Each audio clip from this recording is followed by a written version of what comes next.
जय महाकाल, सत श्री अकाल, वालेकुम सलाम दोस्तों। तो कैसे हैं आप लोग। आज लूसेंट का पार्ट 3 हो रहा है। आप इस वीडियो को गौर से देखिएगा। आप जितने भी प्रश्न बनाए होंगे आप कमेंट बॉक्स में कमेंट कीजिएगा कि मैंने इतना आंसर दिया। तो चलिए वीडियो को स्टार्ट करते हैं। सौरमंडल के बाहर जाने वाला पहला अंतरिक्ष यान कौन था।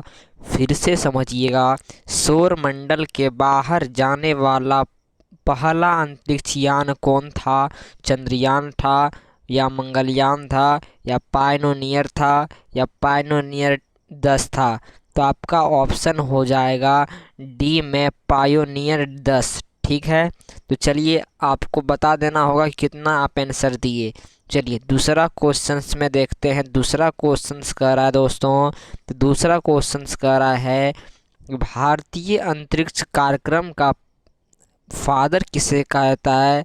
तो भारतीय अंतरिक्ष कार्यक्रम का फादर हम लोग कहते हैं डॉक्टर विक्रम ए साराभाई को। यदि आपने इस आंसर को टिक लगाया होगा तो आपने बहुत ही सही लगाया होगा, अन्यथा बाकी सब गलत लगाया होगा। तो आप कमेंट में बोलिएगा कि आपने 50 में से कितना आंसर दिया।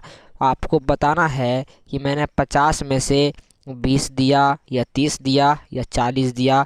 तो चलिए अगला क्वेश्चन पर चलते हैं। अगला क्वेश्चन फिर और इम्पोर्टेंट है, और एग्जाम से दृष्टि से तो और इम्पोर्टेंट है। कह रहा है अंतरिक्ष में प्रक्षेपित प्रथम कृत्रिम उपग्रह कौन था। लूना 1 था, मार्स था, सेल्यूट 1 था, या आपका स्पुतनिक 1 था। तो आपको टिक लगाना होगा। तो डी में स्पुतनिक 1 में लगाएगा, और स्पुतनिक डी में दिया गया है। आपको D is the correct option हो जाएगा मेरे प्यारे स्टूडेंटों।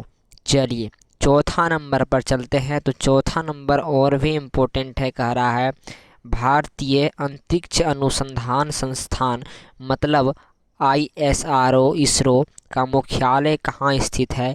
और ये एग्ज़ाम में पूछा गया है। पुलिस कांस्टेबल के एग्ज़ाम में, मतलब SSC के एग्ज़ाम में, GD के एग्ज़ाम में पूछा गया है। तो आपको छोड़ना नहीं है बल्कि तोड़ देना है। कहता है कि भारतीय अंतरिक्ष अनुसंधान संस्थान ISRO का मुख्यालय कहाँ स्थित है। तो आपका बेंगलोर में स्थित है। बेंगलोर में A is the correct option. चलिए आपको कमेंट में बताना है कि मैंने इतना आंसर का सही और सही सटीक आंसर दिया है। तो आपको मैं एक लाइक ज़रूर दूंगा, दिल का चिन्ह दूंगा। तो आप दिल का चिन्ह चाहते हैं कि मुझे मिलना था तो आप ज़रूर दें, कमेंट करें। अंतरिक्ष में स्थापित किए जाने वाला पहला भारतीय उपग्रह कौन था। फिर से सुनिएगा, अंतरिक्ष में स्थापित किया जाने वाला पहला भारतीय उपग्रह कौन था। रोहिणी था, भास्कर था, चंद्रयान 1 था, या आर्यभट्ट था। तो आप बताइए क्या था। तो इसका आंसर डी में जा रहा है, और D is the correct option. Aryabhata अंतरिक्ष में स्थापित किया जाने वाला पहला भारतीय उपग्रह था। अब हमको बताइए कि 5 में से आप कितना आंसर दिए। यदि आप 5 में 2 दिए होंगे तो बहुत ही अच्छा, 3 दिए होंगे तो उससे भी अच्छा, 4 दिए होंगे तो उससे भी अच्छा, और 5 दिए होंगे तब तो आप कोई भी एग्ज़ाम निकाल सकते हैं, यह मेरा दावा है। तो चलिए देखते हैं आप कमेंट में आपका रिप्लाई कैसा आता है। तो चलिए अगले क्वेश्चन पर चलते हैं। तो अगला क्वेश्चन और भी इम्पोर्टेंट है। कह रहा है भारत में प्रथम उपग्रह का प्रक्षेपण कब किया गया था। फिर से सुनिएगा, भारत में प्रथम उपग्रह का प्रक्षेपण कब किया गया था। तो आपका 1985 में किया गया था, या 1975 में किया गया था, या 1965 में किया गया था, या आपका 1950 में किया गया था। तो आप सोच समझ के आंसर दीजिएगा। तो यहाँ से आपका बिल्कुल राइट आंसर 1975 हो जाएगा, और 1975 आपका बी में राइट आंसर दिया गया है। तो B is the correct option. चलिए अगला क्वेश्चन में देखते हैं। तो अगला क्वेश्चन यही रिपीट हुआ गया है। 7वां नंबर पर देखते हैं, विश्व का प्रथम अंतरिक्ष यात्री कौन था। और ये एग्ज़ाम आपका पुलिस कांस्टेबल के एग्ज़ाम में पूछा गया है 2008 के एग्ज़ाम्स में। तो आपका आंसर बताना है कि प्रथम अंतरिक्ष यात्री कौन था। Option A Sunita Williams, option B Rakesh Sharma, option C Yuri Gagarin, option D Neil Armstrong. तो यहाँ से आपका बिल्कुल राइट आंसर दोस्तों यूरी गागरिन हो जाएगा। Yuri Gagarin correct option. इसका पीडीएफ आपको मेरे व्हाट्सअप नंबर मेरे आप जाइएगा चैनल पर तो यहाँ नंबर मिल जाएगा, यहाँ से आप व्हाट्सअप करके फ्री पीडीएफ आप ले सकते हैं। तो चलिए 7वां नंबर का सी इज राइट आंसर। ठीक है, पीडीएफ का कोई दिक्कत नहीं होगा, मेरे चैनल पर आप ले सकते हैं फ्री में। अगला क्वेश्चन सॉरी इम्पोर्टेंट है दोस्तों। कह रहा है क्या, अगला क्वेश्चन है कि भारतीय मूल की प्रथम महिला अंतरिक्ष यात्री कौन थी। फिर से सुनिएगा, भारतीय मूल की प्रथम महिला, ठीक है, का अंतरिक्ष यात्री कौन था। और ये पुलिस कांस्टेबल एग्ज़ाम के पूछा गया 2007 के एग्ज़ाम्स में, आपको बताना है। तो इसका ऑप्शन मैंने आपको दिखा देता हूँ। ऑप्शन कल्पना चावला, आपका सुनीता विलियम्स, ऑप्शन सी पाल, ऑप्शन डी इनमें से कोई नहीं। तो इसका ऑप्शन आपका हो जाएगा कल्पना चावला हो जाएगा। और कल्पना चावला एक महिला, स्ट्रॉन्ग भी महिला थी, आप जानते होंगे। तो इसका इज द करेक्ट ऑप्शन हो जाएगा। चलिए नंबर क्वेश्चंस में देखते हैं कि आपका कैसा संज्ञान रहता है। निम्नांकित में से कौन भारत द्वारा अंतरिक्ष में छोड़े गए उपग्रह का नाम सही है। फिर से सुनिएगा, निम्नांकित में कौन भारत द्वारा अंतरिक्ष में छोड़े गए उपग्रह का नाम नहीं है। और ये भी पुलिस कांस्टेबल एग्ज़ाम 2011 में पूछा गया है।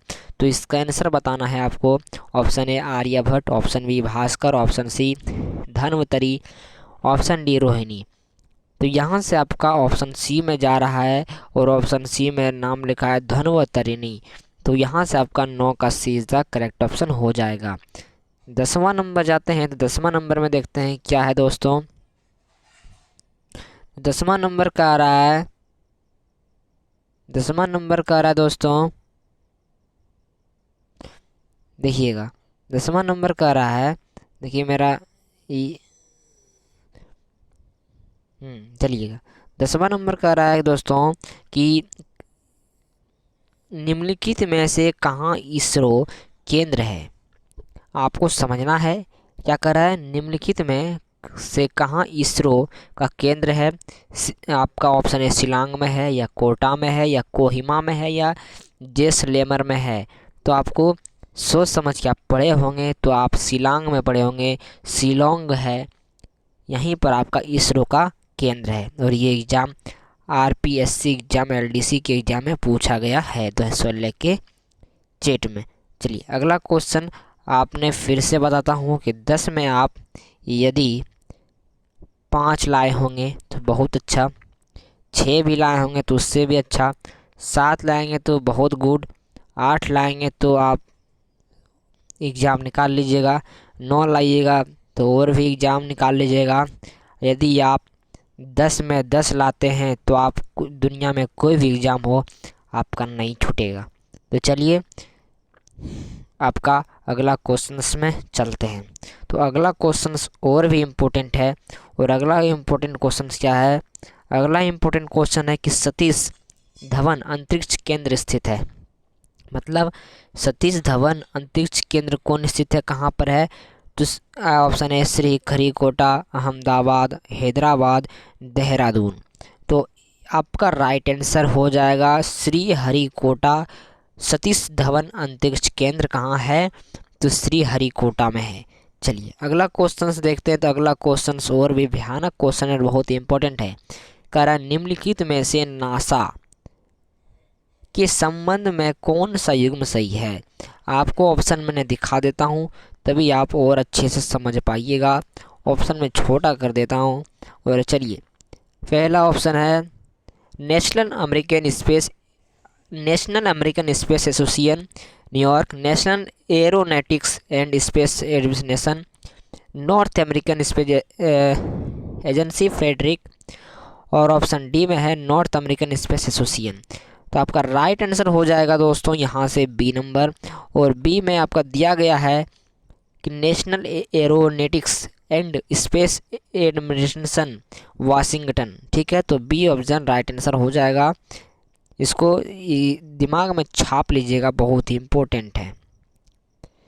स्पुतनिक 2 में भेजे गए कुत्ते का नाम क्या था?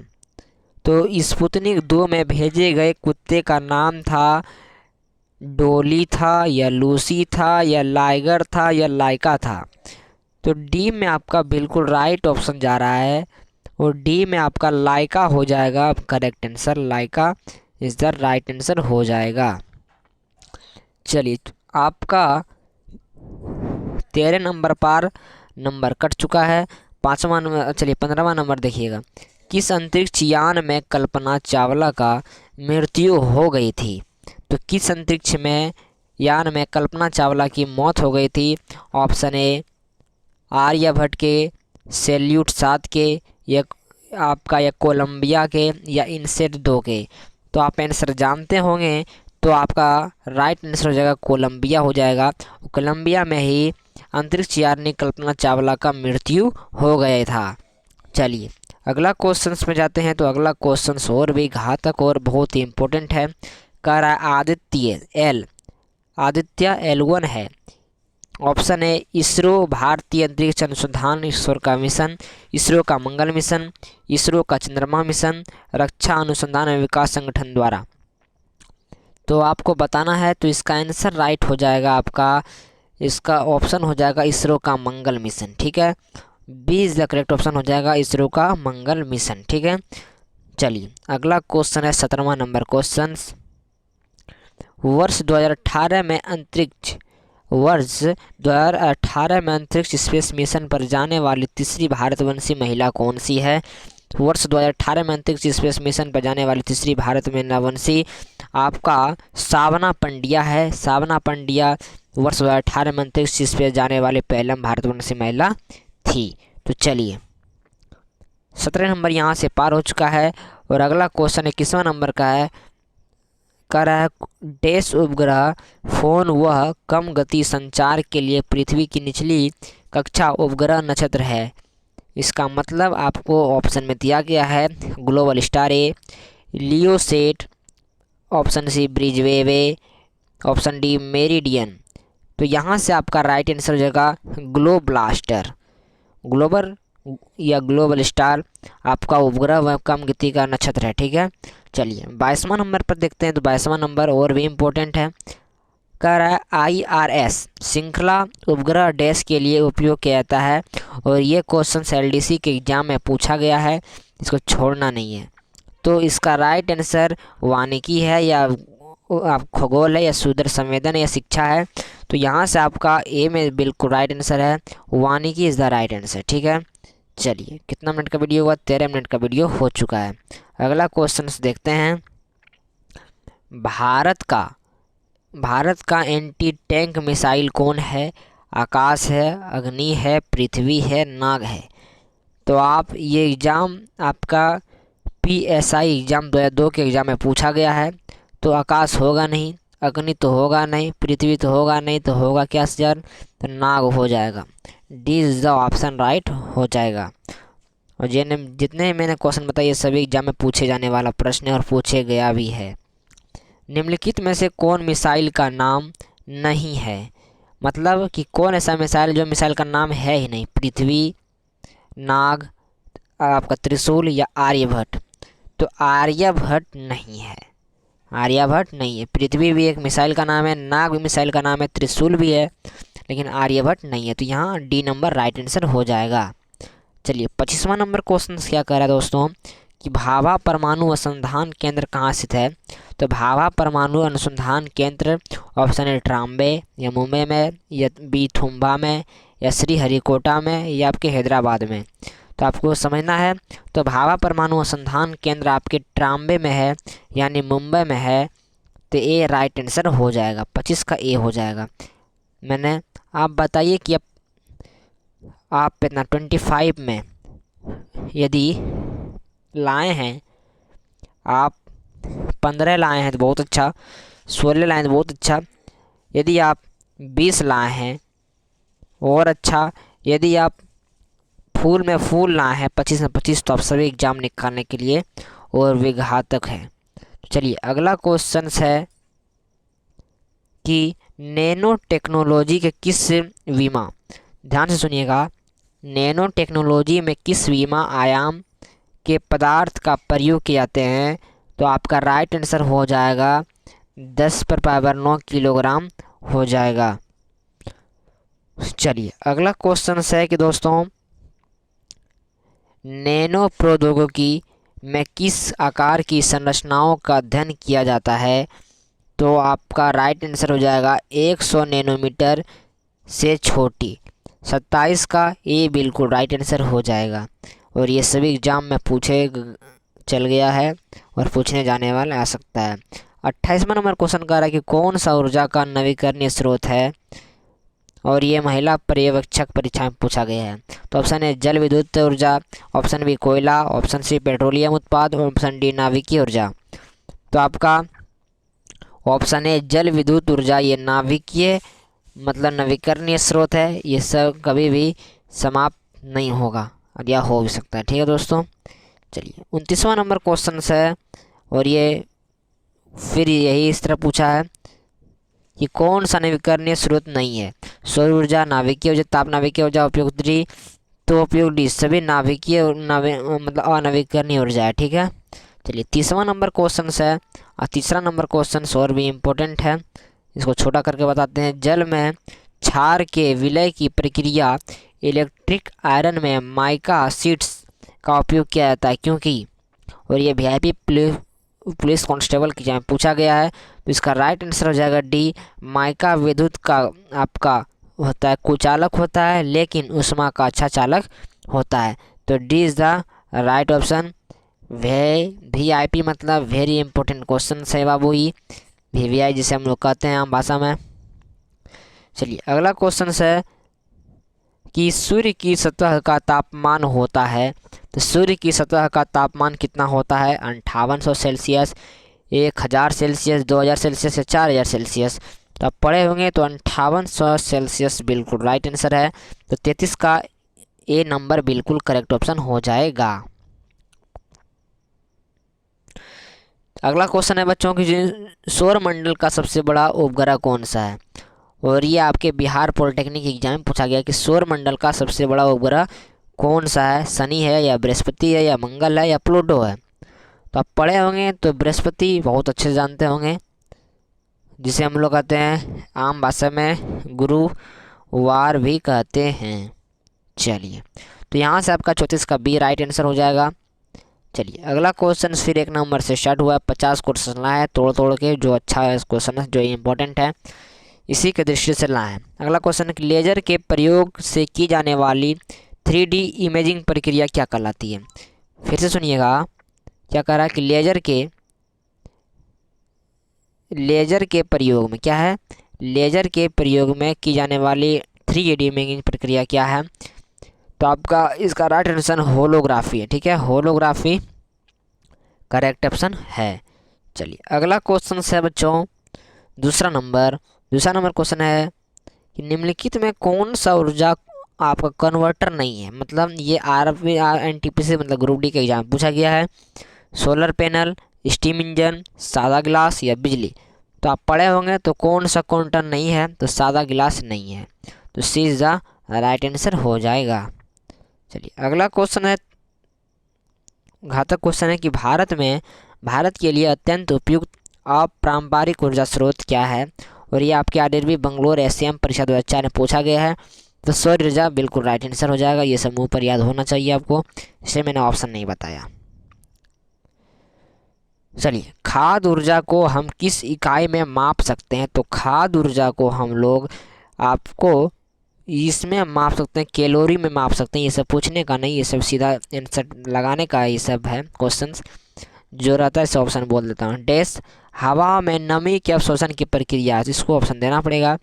डेल कोएंस या आपके B capillary action, option C absorption या ऑप्शन डी एस्मोसिस। तो आप पढ़े होंगे, तो डेल क्वेश्चंस बिल्कुल राइट आंसर हो जाएगा। तो 5वां नंबर का ए बिल्कुल राइट आंसर हो जाएगा। चलिए अगला क्वेश्चन है कि देखिए पृथ्वी की सतह से नीचे फंसी गर्मी को क्या कहते हैं? तो हम लोग कहते हैं भूतापीय ऊर्जा कहते हैं। क्या कहते हैं? भूतापीय ऊर्जा। चलिए ये सब क्वेश्चंस बहुत ही इम्पोर्टेंट था कि मैंने करवाया। अच्छा लगे तो वीडियो को, मैंने तो वीडियो को अभी बोला नहीं। MRI किसका संक्षिप्त रूप है? तो MRI मतलब मैग्नेटिक रेजोनेंस इमेजिंग का नाम है MRI। तो बिल्कुल बी नंबर राइट आंसर हो जाएगा। अल्बर्ट आइंस्टाइन और सिगमंड फ्रायड ने पुस्तक लिखी जिसे शीर्ष किया गया था, किसने किया गया था? तो युद्ध क्यों में किया गया था। ठीक है, दिस द राइट ऑप्शन हो जाएगा। अगला क्वेश्चन है कि एक कार की गति किस पर निर्भर नहीं करती है? स्पीडोमीटर पर, दिशा में बदलाव पर, गति की बदलाव पर, या गति वर्धन में बदलाव पर? तब स्पीडोमीटर पर गति निर्भर नहीं करता है, तो ये इज द राइट आंसर हो जाएगा। चलिए अगला क्वेश्चन है इस वीडियो का कि यदि रबर की एक डोरी की लंबाई में वृद्धि दोगुनी कर दी जाए तो विकृति आरवी राशि तो क्या आगे विकृति? ऑप्शन ए चौगुनी हो जाएगी, दोगुनी हो जाएगी, तिगुनी, या अपरिवर्तित रहेगी। जैसे कहेगा कि दोगुनी कर दी जाए तो वैसे ही दोगुनी का दोगुनी ही रहता है। ठीक है ना, ये ट्रिक है और ट्रिक को कहीं भूलना नहीं है। और ये सब एग्जाम में पूछे गया जाने वाला प्रश्न पूछ चुका है। अगला क्वेश्चन कि चंद्रशेखर सीमा किस पर लागू नहीं होती है? क्या कह रहा है कि चंद्रशेखर सीमा किस पर लागू नहीं होती है? तो आपका 15वां नंबर का क्वेश्चन से सितारों पर नहीं होती है, ये इज द राइट आंसर हो जाएगा। तो आप बता के बोलिएगा कि इस वीडियो को आपको कैसा लगा। यदि आपको अच्छा लगा, फिर से मैं बता देता हूँ, यदि आपको अच्छा लगा, मैं लिख के बताता हूँ, यदि आपको अच्छा लगा तो लाइक कीजिए, शेयर भी कीजिए, और मेरे चैनल को आगे बढ़ाना हो आपका इच्छा तो सब्सक्राइब ज़रूर कीजिए। प्लीज़ दोस्तों सब्सक्राइब ज़रूर कीजिए।